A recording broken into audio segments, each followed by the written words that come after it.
Bonjour les amis, je vous relais une vidéo que vient de m'envoyer Fred. Bonjour à toutes et à tous.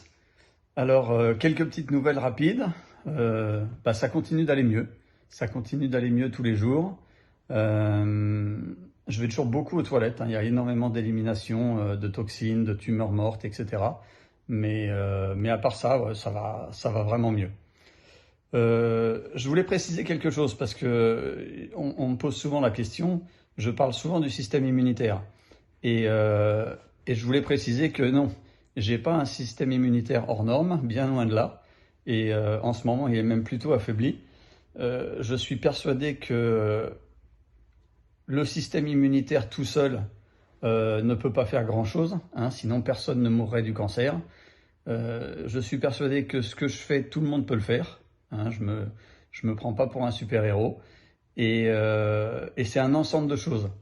Le livre que je suis en train d'écrire avec des amis médecins le précise vraiment bien. C'est un livre qui va s'appeler Ensemble, combattre le cancer et la rechute.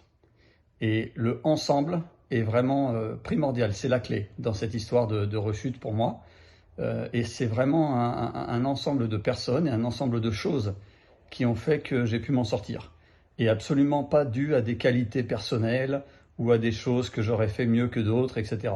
Alors oui, bien sûr, j'ai eu une hygiène de vie assez clean toute ma vie, et ça a probablement joué, mais s'il n'y avait pas eu ce ensemble, je serais mort comme tout le monde.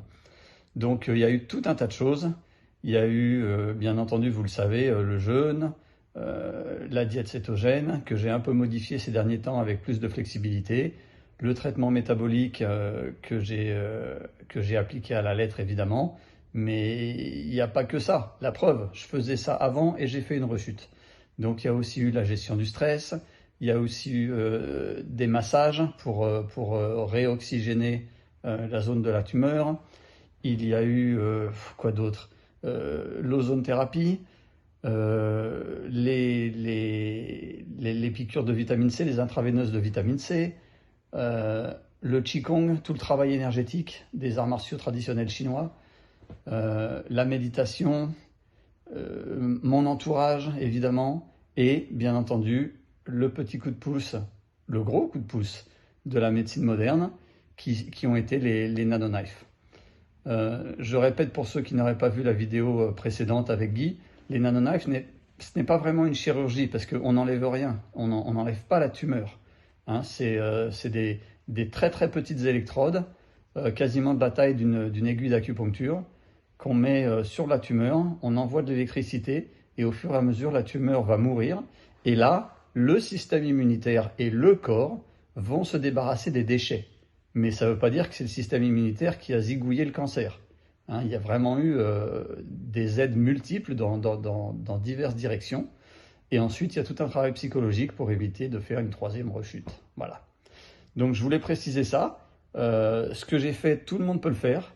Il faut faire vos recherches. Je ne dis pas que ce que j'ai fait moi, ça marchera pour vous. Mais pas parce que je suis un superman du cancer, mais simplement parce que différentes méthodes, différentes personnes, différents corps, différents cancers. Voilà, il faut vraiment prendre tout ça en considération. Je précise aussi que la chirurgie classique, je n'ai rien de contre. Au contraire, si on peut faire enlever la tumeur sans répercussion sur sa santé à long terme et être débarrassé, et ensuite uniquement travailler sur son hygiène de vie, c'est la chose la plus évidente à faire et la plus intelligente à mon avis. La raison pour laquelle moi je n'ai pas fait ça, c'est parce que la tumeur était très mal placée et qu'il fallait m'enlever un bout du côlon, le rectum, les sphincters, voire même peut-être la vessie. Donc j'aurais terminé toute ma vie avec une poche pour déféquer, une poche pour faire pipi et une grande partie en fauteuil roulant. Donc pour moi c'est hors de question. Je comprends que certains choisissent cette solution et qu'ils arrivent très bien à vivre avec, mais moi mon mode de vie c'était impossible.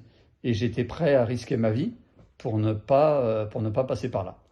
Heureusement, grâce encore à d'autres, ensemble, grâce à un ami médecin en France, Jean-Pierre, on a découvert cette technologie des nanoknives et ça s'est très bien passé.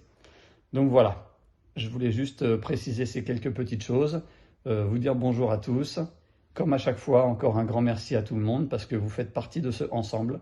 Et je ne manquerai pas de parler de vous dans le bouquin qui va bientôt sortir parce qu'on va commencer à l'écrire et ça va prendre un petit peu de temps. Mais je pense que ça va pouvoir aider bien des gens. Voilà.